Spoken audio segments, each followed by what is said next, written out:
Scott. How are you?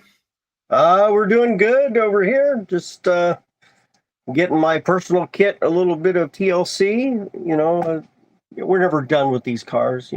We say we're done. It's always something Are they done? to fix. Yeah, I mean, a 30 plus 35-year-old car, you're always going to have stuff to work on and fix them, especially if you're out there driving them. How often do you drive yours? Not nearly as often as I'd like. Drive. Okay. As you say, 30, I mean, mine's 34, I guess, 91. I don't know. Yeah. And my wife, about a month ago was in the car, went to get out, and when she pulled the door handle on her side, it just popped. What'd you do? And I thought I had it here. She literally, the actual handle on the back side, the pop metal just broke. So I just put a brand new one in there. So I'm happy. Wow. Okay. Well, yeah. I mean, it's one of those things. Like I said, I tell people, they're always asking me how often I plan to drive my car, and I tell them, I said, I plan for it to be a daily driver. Like, if it's warm out and my car's equipped with air conditioning, but I don't have the vents in it, and I think of it like a convertible. Like, if I can't have the T-tops out and the windows down, I'm not really interested in driving it anyway. So, like, yeah, that's when I had a convertible, like, if it was raining, the air conditioner worked on my convertible, and it was an old BMW. But like, if I can put the top down, I had no interest in driving the car whatsoever. Just none. I don't care. So that's kind of why I look at it. So yeah, I mean, these cars are old, but I am of the opinion that the more you can drive the car, the less problems you typically have with the car, because cars are not made to sit.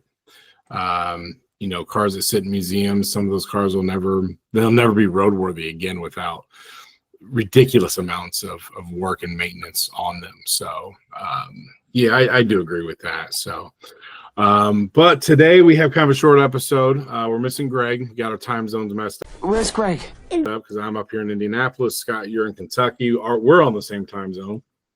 But right, he's down in Central, which puts him an hour behind us. Yeah, he's down around the Destin area. So he's a different time zone. So I got our time. I keep messing that up. That's really my fault. But I keep forgetting about that. So we're going to do a quick episode today, because I apologize to everyone. Not that everyone's waiting with bated breath for these episodes, but the last week of school for me is extremely busy. The week after school, I was in the process of getting this car right here ready, which is my 2009 Saturn Vue, which I took to a racetrack, and we race them in what's called the grocery getter race. So we have to take out all the glass in the windshield, but it's essentially just a shit show of a race. I'll see if I can link a video down below if anyone's real interested in seeing it. I did about 15 laps of the 20 before my car started overheating, but I had to get that car ready for the race, and so the last week, and then this week or whatever, and then we had some times with all of us trying to get everyone together, so that wasn't as easy as either, with all three of us in different places. So and of course you and Greg have real jobs, which I don't have for the next summer, so it'll be easier for me than it will be for you. So all that being said, we got a couple of quick topics we want to talk about today. And I'm seeing this now. Of course, you've done this more than I have, but I went up and helped a gentleman up around the Detroit area, up in Michigan. And the first thing I was going to say is that so for the scanner system, it has its own speaker and voice box. Right. And so if you don't do the ZA system, which integrates into your dashboard, but if you use the night scanner system, his system has another speaker that needs to be mounted under the car, or under the dash, not under the dash. I'm sorry. Behind the nose. That's it. It's behind the nose. And so it has a great little sensor in there, and when you walk by it, it'll trigger the system, and it'll turn the scanner on, and it will say and keep your scanner peeled, different phrases for you, and do all different kinds of cool stuff. But go ahead. That's assuming that you get the scanner that has those additional features. Not everybody wants the phrase module or the proximity sensor. But I mean, you can build a system up to where I believe it's $1,200, and that's with all the features added. And I think the basic one is like six something. So True that. it can be done, but Yeah. yeah, you have to make sure you order, the phrase and the proximity sensor and stuff like that to make sure it works. Yeah, and also which lights you want, because he has a number of different lights, lighting systems, whether it's halogen or LED or whatever the case may be. And then we also have the thin bar, which is the accurate bar. It's 0.95 inches, and then there's the taller bar, which is 1.25 inches. If I remember, I do his scanner lenses and his bars now, so it will be starting another run of the bars fairly soon. I think he's starting to run a little low on inventory. So I said, we want to get those going before you run out. That way customers aren't like chomping at the bit for 6 months. You're chomping at the bit. Absolutely. So what I realized is when I was helping the gentleman up north there, we mounted, he got a more powerful marine speaker. First of all, you definitely need a marine speaker, waterproof, that's going to go in there because it's going to be exposed to the elements. And he got a really nice kicker speaker and everything in there. And the way we mounted it, and this was a rare occasion, the safety latch for the hood, pictured there, wouldn't go down and allow the hood to shut. So we ended up having to, for a short time, we removed that safety latch, just unbolted it, and that allowed the hood to shut. Now he, wisely so, got some spacers, moved the speaker down, and then reinstalled the safety latch so that it can go back on there, which, again, I don't recommend you removing the safety latch because it's there for a reason, and it's called a safety latch for a reason, and it prevents in case the hood latch mechanism fails, that your hood doesn't come flying up under your car and destroy things. Yes, I have destroyed 3 hoods because I wanted the bottom of my hood to be nice and smooth and clean and not have it scratching up my slam panel. So I took that out. Okay, so I don't do it anymore. It got way too expensive. fair and very dangerous too, obviously. So scary. Yeah, I mean, I had a different story. I had a buddy in high school it happened to, and it, he said it was one of the scariest things that ever happened to him in a car.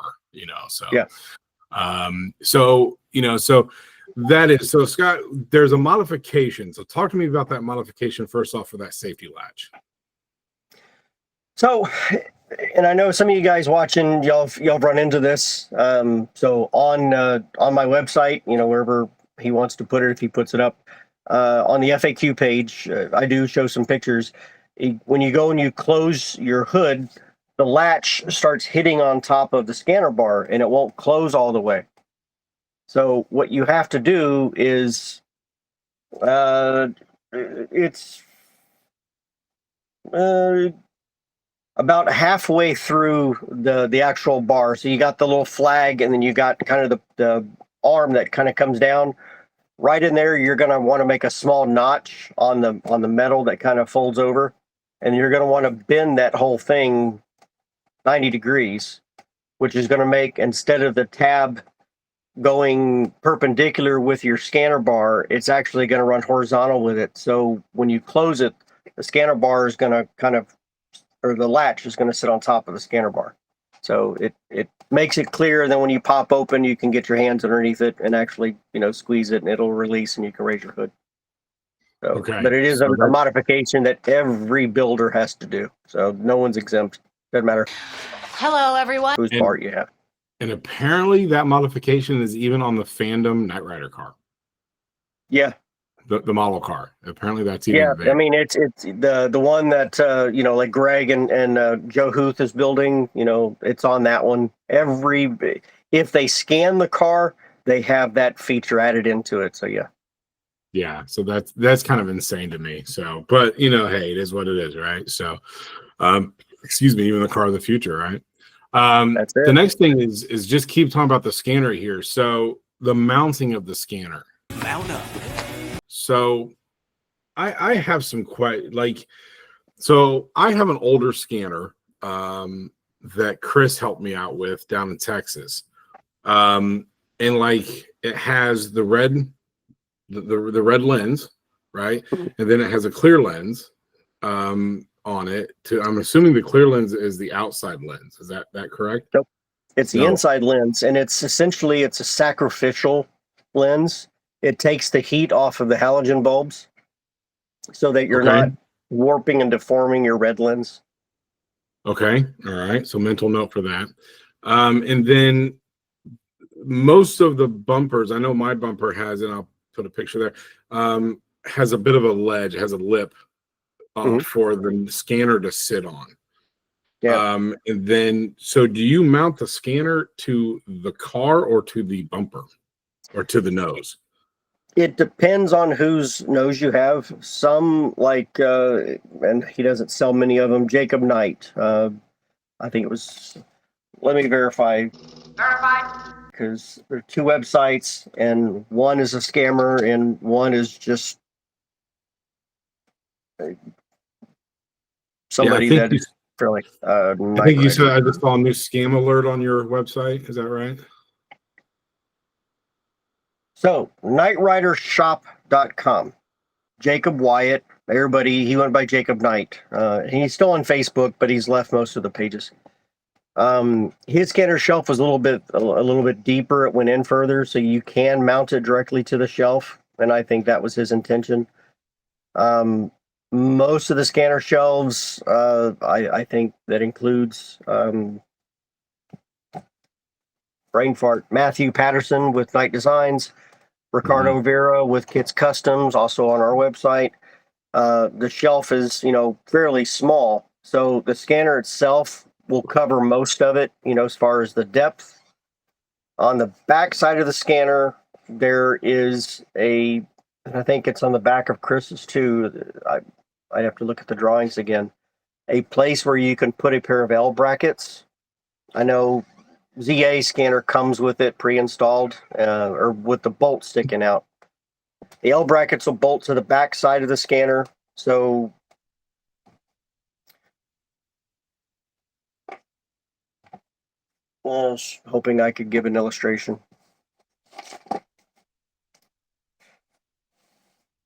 Uh-oh, you're drawing. I would like to see my drawing. Oh, yeah. That's okay. I'll insert something funny right there. You got something funny there, Coach? Yeah. Look what I drew, Mommy. Pictures of dicks. So you got your scanner bar, and then you have a bolt that's going to stick out one on each side. So you'll have your bracket that'll come down, and then it'll bend, going towards the engine. And that you'll actually bolt directly to the slam panel, because you don't want to put it directly on the scanner shelf because that's going to make it sit too high.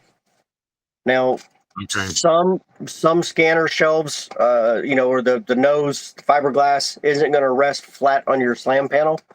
So in cases like that, and even and there are a few different ways of doing it. You can put some spacers in between the L bracket and the scanner shelf, so it raises it up just a little bit if you need to. If you get the thicker bar, that Chris sells, you can actually bend the bracket just a little bit upwards, so the scanner kind of points up a little bit, and that kind of helps fill in that void between the scanner and the hood when it's closed. Most people notice there's, a gap of 1/2 inch, 3/4 of an inch, depending on how everything's lined up. It's a good place to put your laser if you have that and you want to put the laser on there. Speaking of a laser, how much do you know about the lasers? Not a whole lot. I know I've wanted to get one, but I've never really delved into looking for them. I know you can't get anything really powerful, or you could actually cause some problems. Well, because the reason I asked that is here locally on my Facebook, there's someone selling it, and it looks like a 450 nanometer laser. And that I do believe is strong enough to pop a black balloon. It would have to be black to absorb for light absorption and Yeah. And I was really thinking about buying it because like that's something I would love to do, like be able to push the button and shoot the laser, which Laser technology. takes some wiring, but be able to pop a balloon at car shows and whatnot. I don't know. I know on ZA's season 1, 2, one of the pod buttons is actually laser. Yes, And on 3.4. his control module has a standalone piece of plug-in on the scanner controller that's specifically designed to connect to the laser. So when you push it on the pod, it would activate it. Now, I have seen people, you get the little filter on the end. You can change them because it makes different, like stars and starscape and, smiley faces and, other, not so pretty things. If you take that lens off, it's just a straight laser beam.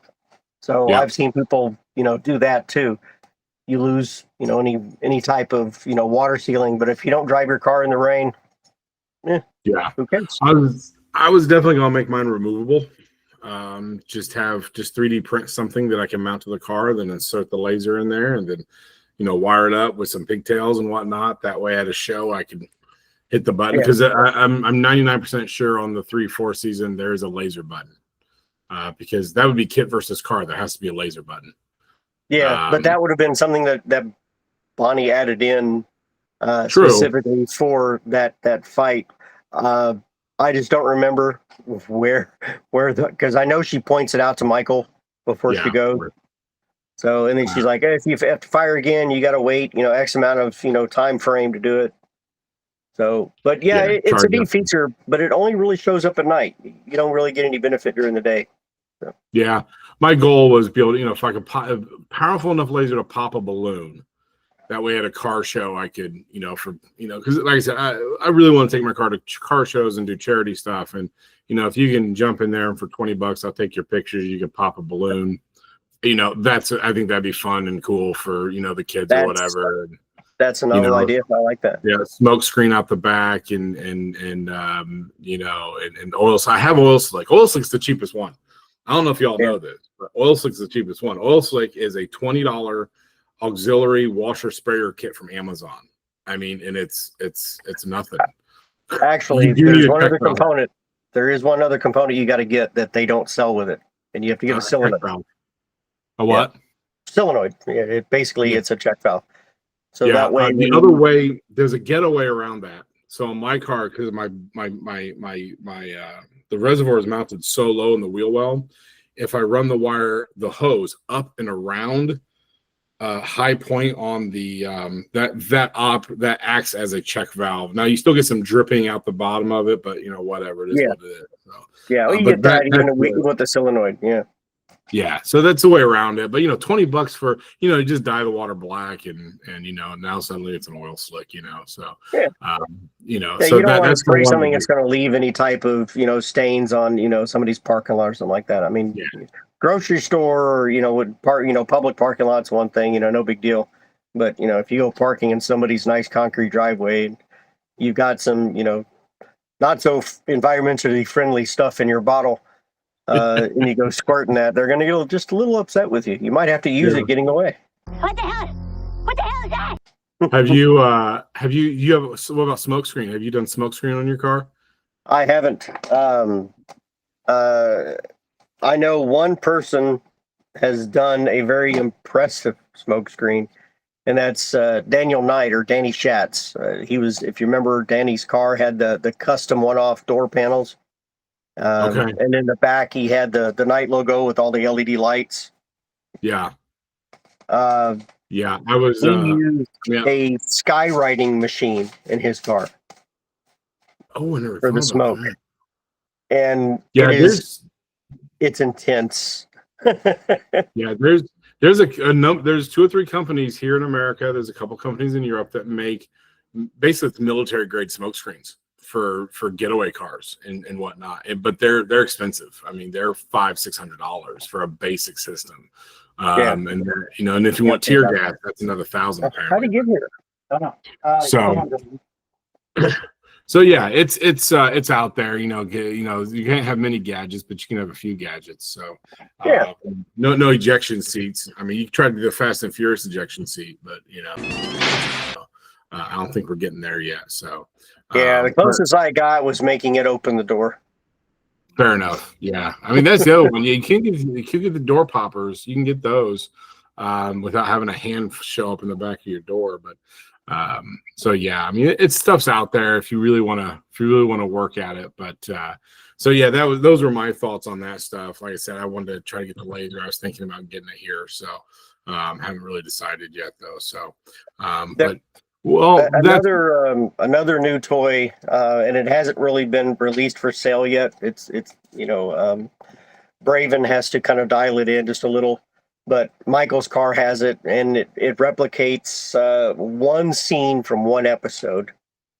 And I can't for the life of me think what the name of the episode was, but Michael and Kid are trying to get these bad guys that are in this this little shed or building or something like that. And so Kid is pretending he's a swarm of police cars. So he's got red and blue lights, on the headlights, doing the wig wag and the police sirens and what sounds like multiple law enforcement communicating back and forth with each other. And that is something that I think Michael's car is the first one that'll have that feature. Eric Wang put something very similar, but he has to push, I guess, 2 or 3 buttons to kind of make it all sync. But one button you can push, headlights will open. They'll kind of pulse back and forth. Of course, you got to change your headlight bulbs so that you can put an LED in them. It'll trigger your fog lights, and it'll play the audio, a very clean representation of the audio from the show. So if you put it on an amplifier and a good outdoor speaker, it is kind of convincing, especially at nighttime when you got the kind of the red and blue thing going back and forth. But it's for off-road use only.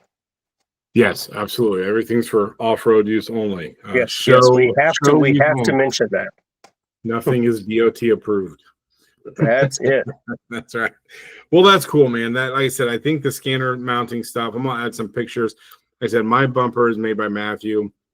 It does have a bit of a lip on there, and I think I'd still have to mount the scanner to the slam panel instead of the actual nose, because I don't think there's enough room there. But I haven't done any test fittings with that part of it yet. But I'm gonna do some of that here at the school this week, and I'll post what mine looks like here and here. And kind of go from there on it and see what we got. And yeah, so like I said, it's been a while, so I wanted to do a quick episode. So Scott, I appreciate your time. And also too, I know Scott, you have some new shirts on your website, right? I don't know if I've got them listed, but we are getting ready to add some. They're coming. Yeah, they're very cool. And I have made shirts for this site too, as you can see right there. So if you're interested in one of my shirts, let me know. I'm going to get a few of them together before I make them. But the school helps me make them. And once I get a couple of these made, I have a plan for the proceeds for these shirts. It's not going to me. I'll probably pay myself, just to be completely transparent, I would pay myself a little bit just for some of the programs I use to make this episode, Google Meet and the editing software I use, but that's like $10-20 a month. It's not a big deal. The other stuff I have a very cool plan for the proceeds for these shirts. So if you're interested in the shirt, send me an email, shoot me an email, emails and links and whatnot for Scott's site, Knights of Kentucky. Knights of Kentucky. All his information is down below. My information is down below. All that stuff is there. So, if you're interested, or if you just want to come on the show with us, hit me up. Let me know. And I just want to mention for you guys who are still on the fence, if you haven't decided to go, next month is the event that we all look forward to in Atlanta, Georgia. Mark Pewett's Southern Nights Atlanta, the only event that is kind of circled around Knight Rider. It is not a car show. I have to emphasize this. It's not a car show. You don't need a replica to come. You just need to be a fan. You can go to southernnightsatlanta.com and I'll put that link too. And you can pre-purchase your tickets. They are, I believe they're $95 now. They have gone up a little bit. And the reason for the cost is, Mark has to pay, for everybody to come in. So he buys their airfare, he pays for the hotel, and all that costs money. Plus, he has to pay for the booking for the actual room. But it is an absolutely phenomenal event. One of the best things is you get off the computer. So you get to see Greg, me, Michael, anybody, a lot of people that you've talked to and seen in the rooms. You get to actually see them face to face. You get to shake their hand. You get to finally, sit down and talk. Plus, you get to sit next to Mr. Michael Chaffee, who has a phenomenal, history and story. Miss Rebecca Holden's going to be there. Is Don P coming this year, I think? Yes. And Yes, then I think there's one other individual that'll be there. Everybody's favorite Nick Nugent will be there again. He's not staying at the Sonesta, but he's staying across the street. And then AJ Palmgren, one of the Knight Rider historians, always a plethora of information from that guy. We'll sit in the lobby sometimes 2-3 o'clock in the morning, just a group of us just talking Knight Rider stuff, going through pictures of his car, some of the other screen use. It is something you don't want to miss because it's not going to continue forever. So Southern Knights Atlanta, get over there, sign up, come down, see us. Everybody would enjoy to meet everybody else. Get off the computer and just pal around for 48 hours. Yeah, I've last year was my first time, and it was amazing. I mean, I got to actually sit down, look at cars, touch cars.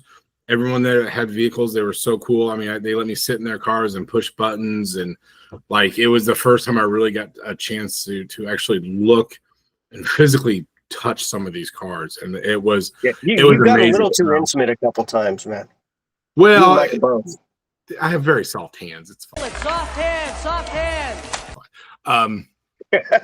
Michael Chaffee was amazing. I got really lucky. I got to talk to him for about 2 hours out in the hallway, and we talked about everything except for Knight Rider. Because he's actually a college professor that teaches design and all this other kind of stuff. And I'm a teacher, and I was still learning my teaching. So I talked to him about that and all this other kind. I mean, just what an amazing guy. I'm very excited to meet Rebecca Holden this year. April. And the other people. And yeah, I mean, Southern Knights is just a blast. It really is. So if you can make it down there, I highly recommend coming down. Like I said, if you never actually be able to physically see one of these cars in person, it just changes your whole world when you can actually see one of these cars in person. And there are such great replicas, and there's different levels of them too. So, it's like, well, I can only afford this, or my car doesn't have this. And there's someone there's probably done it. And it gives you the opportunity to, if you haven't built it or you're just starting, you get to see the ways that each, other builders have done it. So it either kind of helps you reinforce an idea that you had on how to do something because you get to see it fleshed out, or Good idea. You were kind of leaning one way, but you see something a little bit different, and it's really a good guiding tool as well. And most of the builders are super awesome. I mean, they'll let you sit in the car, take pictures, ask questions. I mean, it really is an awesome event that I don't recommend people miss. So, if you haven't already, shoot a message to Mark Pewitt. You can go directly to his Southern Knights Atlanta page or his Facebook and just tell him thank you. I don't think he gets enough recognition just from people just saying, hey, what you do is awesome. We appreciate it. So I think it would mean a deal to him. I know it would be if I was putting it on. So it looks like this year's lineup is stunt coordinator Jack Gill, the music composer Don Peak, Rebecca Holden, which was April Curtis in season 3, and of course Michael Chaffee, the design kit. He also designed the Back to the Future car. I did not know that. But he did design the DeLorean. Not the whole thing. They brought him in, after they had started. Yeah. But he is responsible for a lot of the components that are on that car. And I have a flex capacitor. It's one of the Diamond Select, so it's not all that accurate. But I thought of bringing it just to get his autograph because why not? I had him he signed my Kenner car for me, so I'm gonna have Rebecca sign above his signature, and just have the people sign above it. So but yeah, so cool. Well, yeah, like I said, anything, like if you guys have questions or questions you want asked, or if you want to come on the show and ask, like, feel free, shoot me an email, and we will work out times and all that kind of stuff and get different things going. So any last parting words, Scott? No, just hope to meet a bunch of you guys in Atlanta next month. It'll be good times. So well, then, live long and prosper. Oops, wrong franchise, but that's okay. So okay.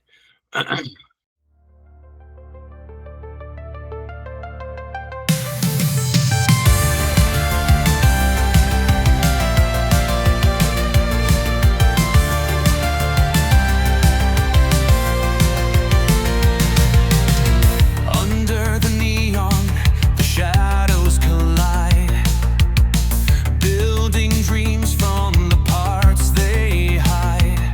In a world where truth's on the shelf, kits are the armor we build ourselves. Blueprints stolen, secrets unfold, dodging vendors who operate bold. They deal in shadows above the line, but we'll craft our legends one part at a time. Shadowy flight, chasing the night, roaring engines in the pale moonlight. Above the law, we'll rise and ignite, building replicas in shadows so tight.